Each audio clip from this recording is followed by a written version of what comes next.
Hello, my dear friends, and welcome to another episode of Europa Rediviva. I had the great pleasure to be asked by a new member of the channel, who is 19 years old, how things in the Romanian politics degraded to such an extent. What was the history behind the current state of affairs? And I was happy to receive this question from somebody who did not live the period of the 1990s, of the 2000s, and was curious to find out more from somebody who did.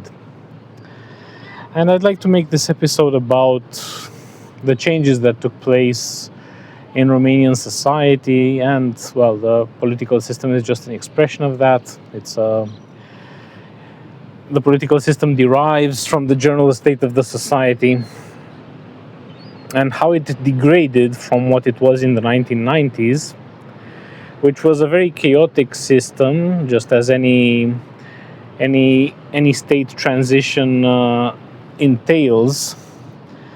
We transitioned from a planned economy to capitalism, which is absolutely horrible. I don't wish anybody to go through this.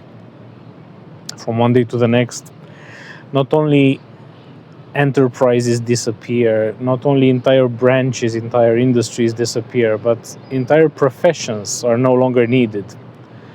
So, for example, as I explained in previous episodes, my parents were of that generation and of that profession, which was no longer needed because Romania stopped being an industrialized country.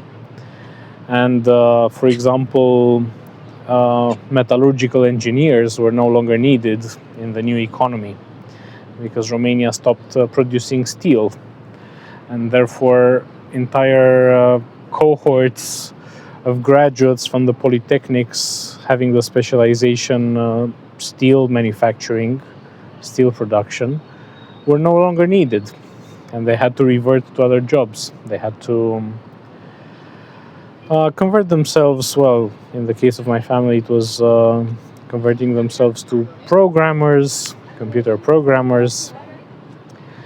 Not everybody was so lucky, so many people converted to whatever they could, even going lower in terms of specialization. And it was a tragedy for many people. The 1990s were a horrible period. Any kind of system change entails such social tragedies.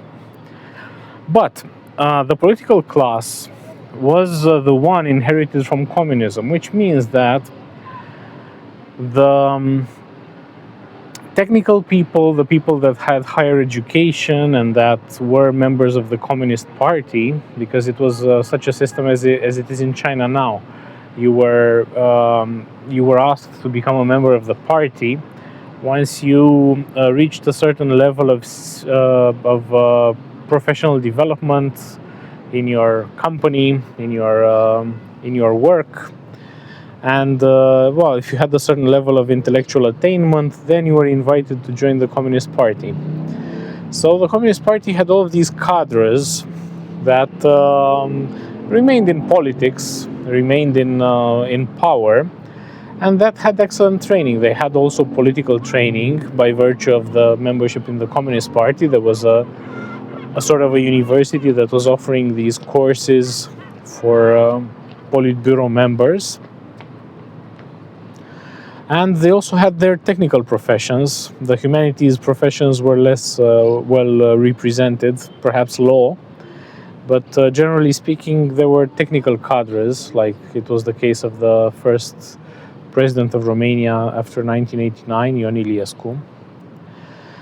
And I'm sorry to say, in comparison to the present day situation, those people had a level of intellect, of general knowledge, of understanding of society, which has been lost. So nowadays, there are no such people in Romanian politics. The people that are now in Romanian politics have no idea what they're doing. The state system is too sophisticated for them. They are mentally equipped to do low-level jobs, to perform in lower-level professions, to carry out duties, even duties that are highly paid, like, for example, IT used to be. IT used to be a highly paid profession, but IT professionals are not exactly the savants of our age. IT professionals are more like the bricklayers of our age, writing code. Very few of them have the mental aperture to understand complex problems, to understand such a complex system as is the case with society. To enter politics and to do a good job administering state functions requires a level of understanding of complex systems, and well, society being one of these complex systems which you can observe in real time all around you. So entering politics requires this mental capacity that very few people have. And I'm sorry to say that in the 1990s, and this can be proven easily if you look at the political discourse. Just look at political debates from the 1990s on YouTube. Just look on, try to find newspapers from the time. There were even publications doing current affairs analysis. Like, for example, there was this weekly Lumea, The World, which essentially gave an update on the political situation and socio-economic situation in all sorts of countries around the world with which Romania used to have diplomatic and economic relations. Nowadays, Romania is just a vassal of the United States. It just translates news from American news aggregators, from news agencies, and it has no political relations with countries other than those of the Western Bloc. So it does not. It no longer affords the luxury of having a foreign policy, an independent foreign policy, and engaging in relations with countries on its own accord, as it did before 1989. Before 1989, it was like China. So it created these mutually beneficial accords with all sorts of countries from various places in the world, mostly Africa, because of the need of natural resources. And after 1990, those people that handled such tasks stayed in power and were still functionaries of the state, were still bureaucrats, they were still members of the parties in power. And this led to the public discourse being at a very high level, also because the citizenry was very well educated. This was also something of a lag effect from communism. I also was lucky enough to catch this lag effect, even though I started my education in the 1990s. I went to school in 1992. I still caught the last vestiges of the communist system in education, in the sense that you had to study a lot. The school curriculum in all subjects was much denser than it is now. And if you have the chance, if you come across textbooks, high school textbooks from communist Romania, they are at university level nowadays. The curriculum for science, even the curriculum for literary analysis, for linguistics, all sorts of topics are covered at a higher level, much higher level, in these textbooks than they used to be covered after 1990. So there was this general decay of the educational system. There was this shift towards this culture of entertainment, and people essentially became dumber. There was this dumbing down of society, and we now pay the price. Romania is now paying the price of having this dysfunctional society where people don't even grasp the purpose of things, let alone being able to achieve it, to attain it, to execute things as they should be executed. No, we have dumbed ourselves down to such an extent that social dialogue is no longer possible. It's all about labels, accusations, cheap jokes, and the political class of the 1990s was very sophisticated in hindsight. So back then we did not realize that it was so sophisticated because we thought the better times are ahead. This was the promise after 1990, that we would get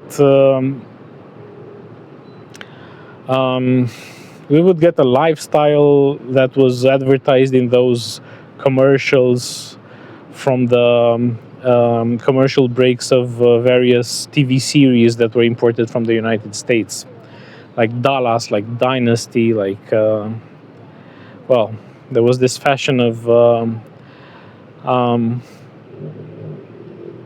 importing Hollywood productions and the TV series that the Americans watched, and to dream of their lifestyle, to dream of emulating their lifestyle one day. So there was this beginning of the consumerist culture, and most people thought that the better times are ahead. And we did not appreciate the political class back then because they were educated in communism. They were very well educated. I had the pleasure of meeting Ion Iliescu, the first president of Romania. It was in 2006 when my student association of the time organized a summer school on sustainable development. Sustainable development was a hot topic. It started to emerge as a hot topic. Now it is a bit passé.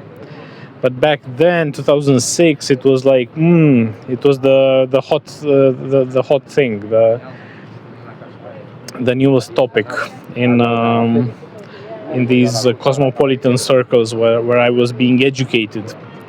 And so my study association in Bucharest invited for this summer school, among others, Ion Iliescu. It was 2006. He had stopped being president for 2 years. And he was invited to deliver a lecture on sustainable development. And it was an academic lecture, and he actually had the capacity to do that. So it wasn't just that he gave some cliches. He was actually a subject matter expert, because in the 1970s, when this movement appeared with the Club of Rome, the report Limits to Growth, systems theory, deep ecology, there was this general movement, ecological economics. There was this movement from various topics. It was an interdisciplinary movement to say that capitalism has certain limits that are given by resource depletion. So not necessarily a socialist critique of capitalism, but just the fact that resources are finite and you cannot extrapolate a model of perpetual economic growth on a finite planet. And so there were these figures that started the ecological movement.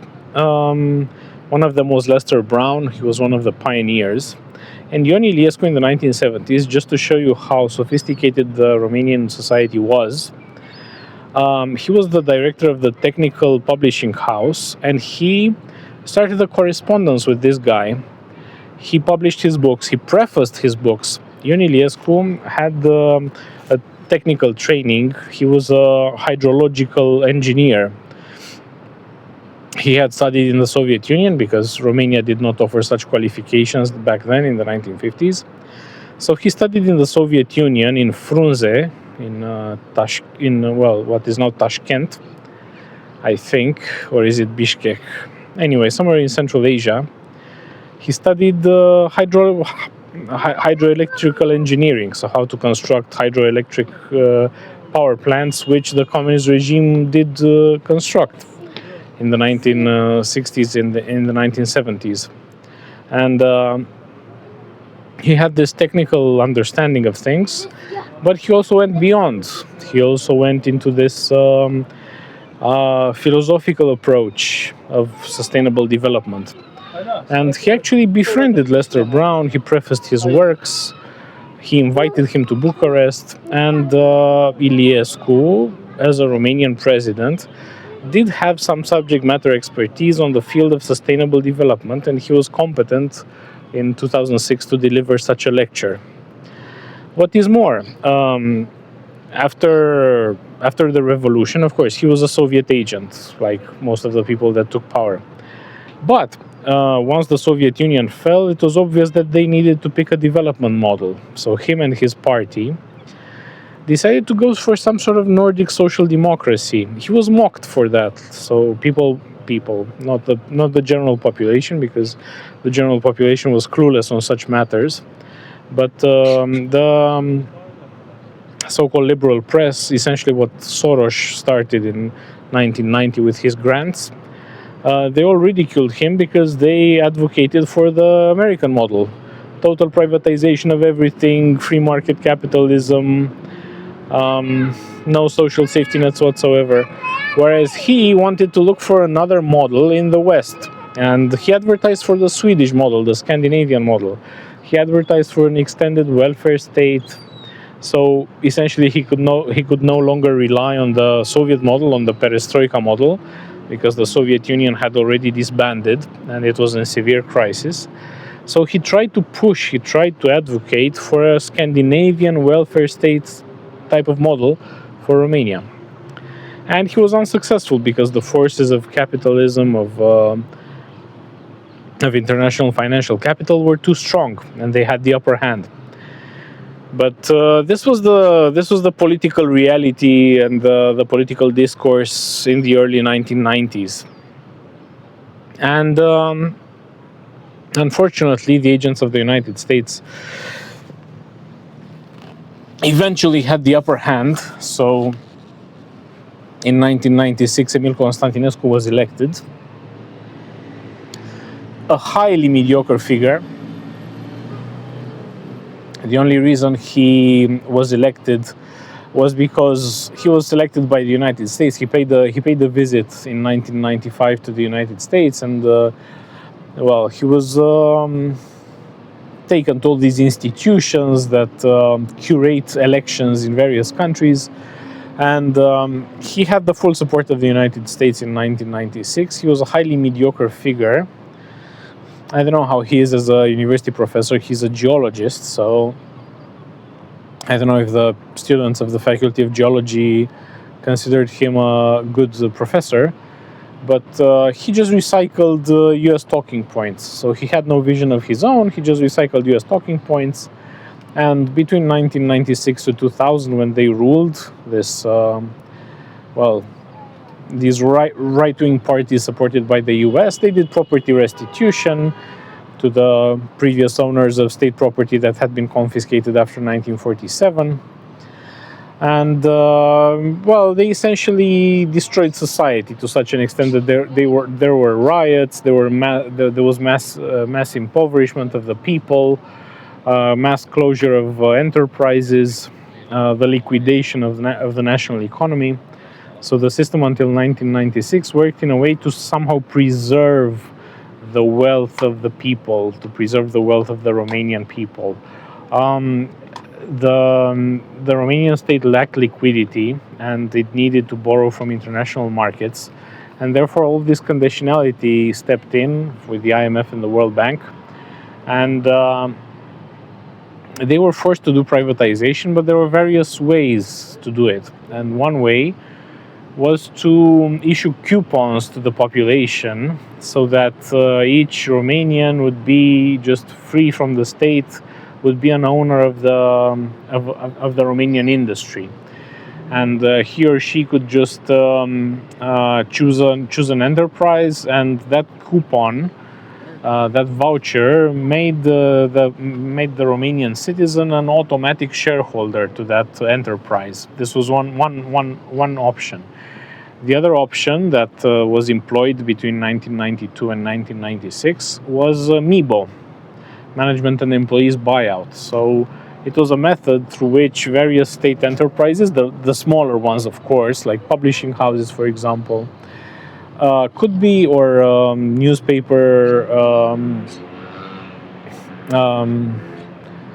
newspapers, magazines, they could be bought by the staff. So management and employees would have this chance to pay a small amount of money and to actually buy up the company that they worked for. From 1996 onwards, the harsh privatization stepped in. So either liquidation of state enterprises or selling them off for 1 leu, as it was then, or selling them off through these murky governmental contracts, government-to-government contracts. They were not a privatization process. They were a, assets transfer process. So ownership passed from the hands of the Romanian state to the hands of the French state. Like there was the utility company of Bucharest that supplies drinking water, and that came into the hands of Veolia, and it is still there to this day. This French company, or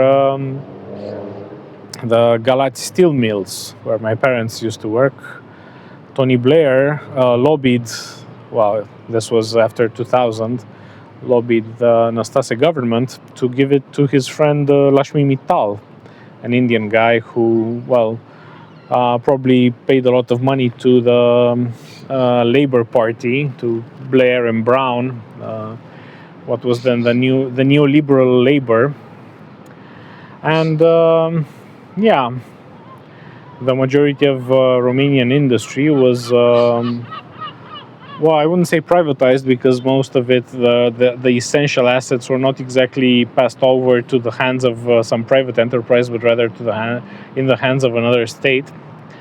But yeah, basically the Romanian economy has been done with by 2005, 2006, I would say.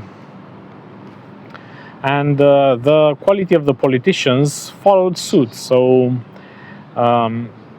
there was this basically clash between the people who tried to come up with some sort of vision, some sort of national vision for Romania, and those were generally the Social Democrats, and the right-wing parties, which were just the serfs of the United States and that took orders from the US Embassy, and that had no vision. They only implemented what was then called the Washington Consensus: privatization, liberalization, and so on.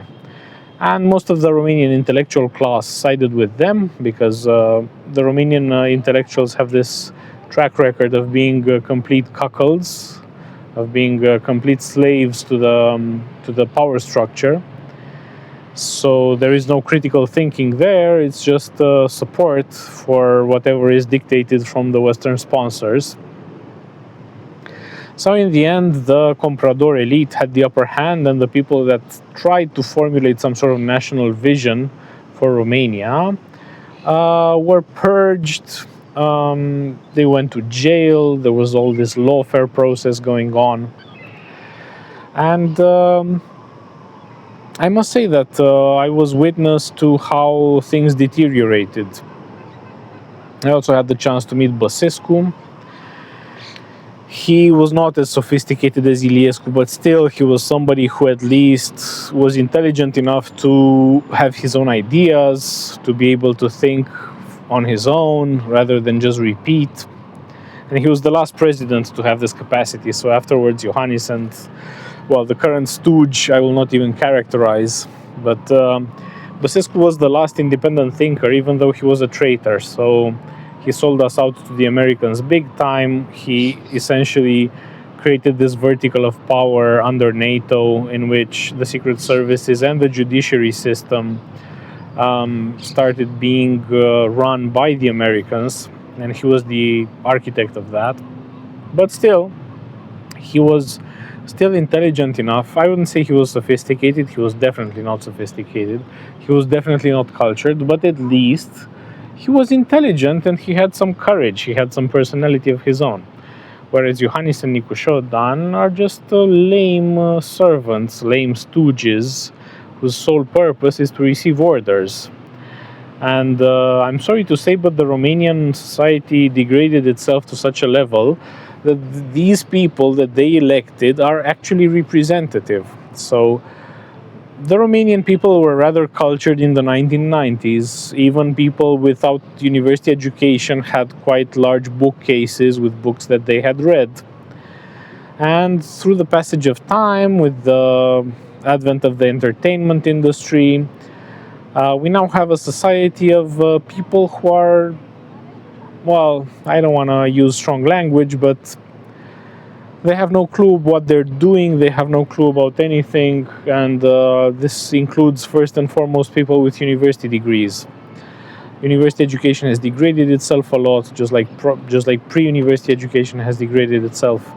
So at the end of the day, you have this population that has a higher degree incidence than before 1989. Before 1989, there were few universities, there were few people entering, few university graduates. Now there are a lot of university graduates, and unfortunately, the quality is abysmal. And those people are unable to develop critical thinking. They are unable to think on their own, and they just mimic ideas. They have various influencers, and they just take their ideas and recite them. They just reproduce thoughts. They are unable to construct thoughts on their own. They do not have the intellectual background to issue an original thought. This is the sad reality of the majority of the diploma holders in Romania now. And of course, the politicians that they elect are like them. So the fact that after 2014, Klaus Iohannis was elected and he was re-elected in 2019, even though he is abysmally stupid, it's there is no leader in the world. Some people, okay, maybe Kaya Kallas is of that level, of Iohannis' level, and Nicușor Dan is even worse. So Nicușor Dan is not even moderately functional. He has definitely, and I say this knowing him, he suffers from a mental ailment, and he's not functional in any kind of job. I wouldn't even say in any kind of important leadership role, social role, political function in the state. No, it's even worse than that.